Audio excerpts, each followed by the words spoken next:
Hello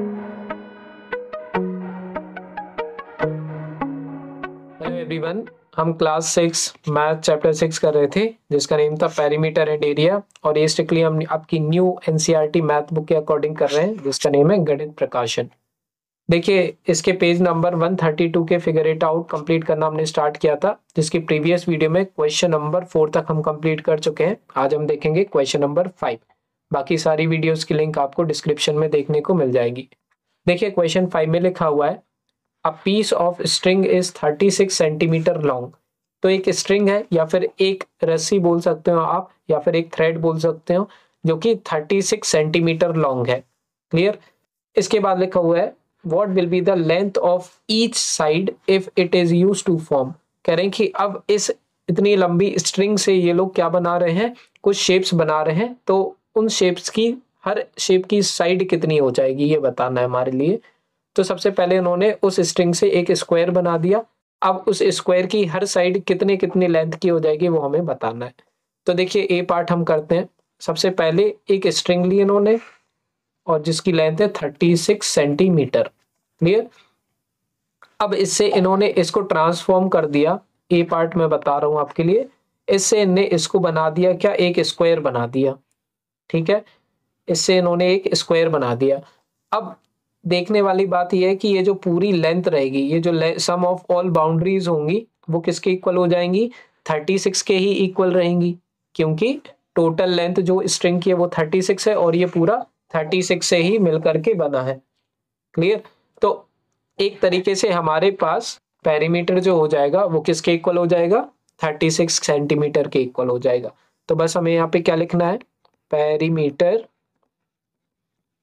of square किसके equal रहेगा हमारा, 36 सेंटीमीटर के इक्वल रहेगा। क्लियर। आई होप आपको ये क्लियर हो रहा होगा। 36 किसके इक्वल बस आपको रख देना है, पेरीमीटर के इक्वल रख देना है। अब पेरीमीटर ऑफ स्क्वायर होता क्या है हमारा, इसका एक फॉर्मूला होता है जो कि होता है 4 मल्टीप्लाई बाय साइड। ये हमने पढ़ा था। और ये इस साइड 36 का हम 36 ही लिख देंगे। क्लियर। अब 4 मल्टीप्लाई में नीचे आएगा तो डिवाइड में हो जाएगा। तो साइड की वैल्यू कितनी हो जाएगी हमारी, 36/4। क्लियर। बस इसको डिवाइड कर दो।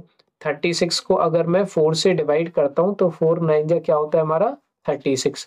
तो 36 में से 36 जाएगा 0। 9 सेंटीमीटर हमारी क्या हो जाएगी, साइड की लेंथ हो जाएगी। ठीक है, 9 सेंटीमीटर। तो अगर मैंने 36 सेंटीमीटर लंबी स्ट्रिंग से स्क्वायर बनाया तो स्क्वायर की हर साइड कितने कितने सेंटीमीटर की बनेगी, 9 सेंटीमीटर की बनेगी। तो ये ए पार्ट हमारा कंप्लीट हो गया। अब हम करते हैं बी वाला पार्ट। अब बी पार्ट में लिखा हुआ है a triangle with all side of equal length. ठीक है।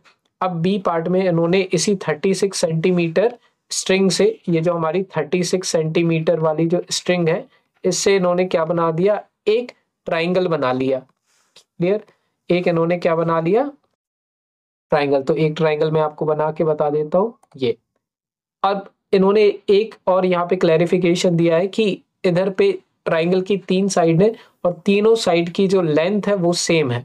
ठीक है, तीनों साइड मतलब ये एस हो जाएगी तो ये भी ऐसी रहेगी और ये भी ऐसी रहेगी। ठीक है, तो पेरीमीटर क्या हो जाएगा, पेरीमीटर ऑफ ट्राइंगल क्या हो जाएगा हमारे यहाँ पे, हम चाहें तो यहाँ पे क्या लिख सकते हैं, H plus S plus S. Clear. या फिर हम सीधा लिख सकते हैं 3 मल्टीप्लाई बाय साइड, क्योंकि S plus S plus S मतलब 3 इंटू साइड हो जाएगा उसका हमारा टोटल फॉर्मूला।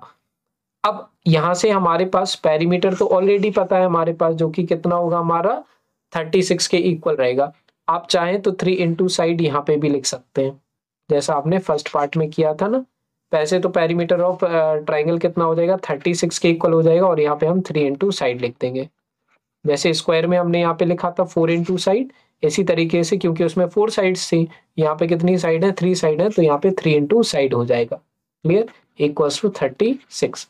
अब ये 3 मल्टीप्लाई में इस साइड आएगा तो डिवाइड में हो जाएगा। तो साइड की वैल्यू कितनी आ जाएगी हमारी, 36/3। इसको बस आपको डिवाइड करना है तो आपको साइड ऑफ ट्राइंगल पता चल जाएगी। ठीक है, तो 3 1 जा 3, इसको माइनस करेंगे तो 0, 6 नीचे आया, 3 2 जा 6, 6 में से 6 गया तो 0, तो आंसर कितना आ गया हमारा 12। तो साइड की वैल्यू कितनी आ गई 12 सेंटीमीटर। ठीक है, length of each side of triangle will be equals to 12 centimetre. आप इसी तरीके से अपनी कॉपी में भी लिख सकते हैं, बिल्कुल इसी पैटर्न में, कोई टीचर आपको इसको गलत नहीं करेगा। इसके बाद आ जाते हैं हम थर्ड वाले पार्ट पर।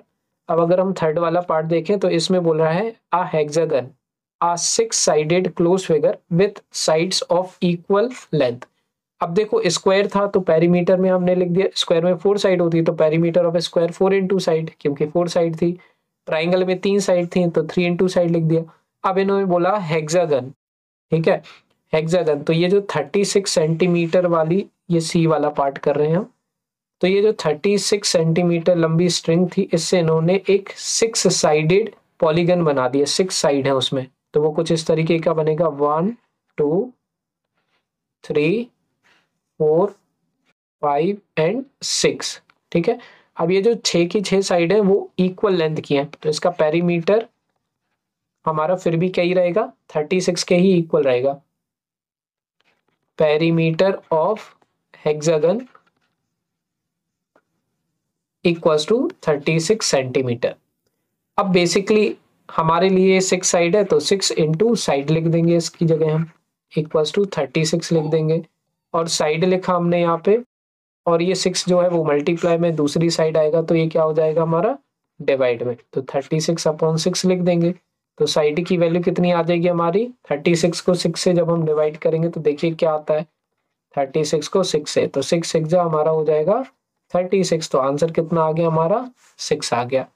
तो फाइनली अगर हम वो 36 सेंटीमीटर लेंथ की स्ट्रिंग से हेक्सागन बना दें तो उसकी हर साइड कितने कितने की हो जाएगी 6 6 सेंटीमीटर की हो जाएगी, और सबको आप प्लस करके देखिए तो किसके इक्वल आएगा 36 के ही इक्वल आएगा।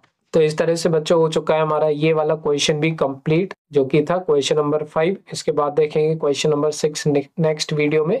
सारी वीडियोस की लिंक आपको डिस्क्रिप्शन में देखने को मिल जाएगी। कोई भी डाउट रहे किसी भी चैप्टर में, किसी भी सब्जेक्ट में, तो आप कमेंट सेक्शन करके बता सकते हैं। क्लियर? तो मिलते हैं नेक्स्ट वीडियो में, बाय।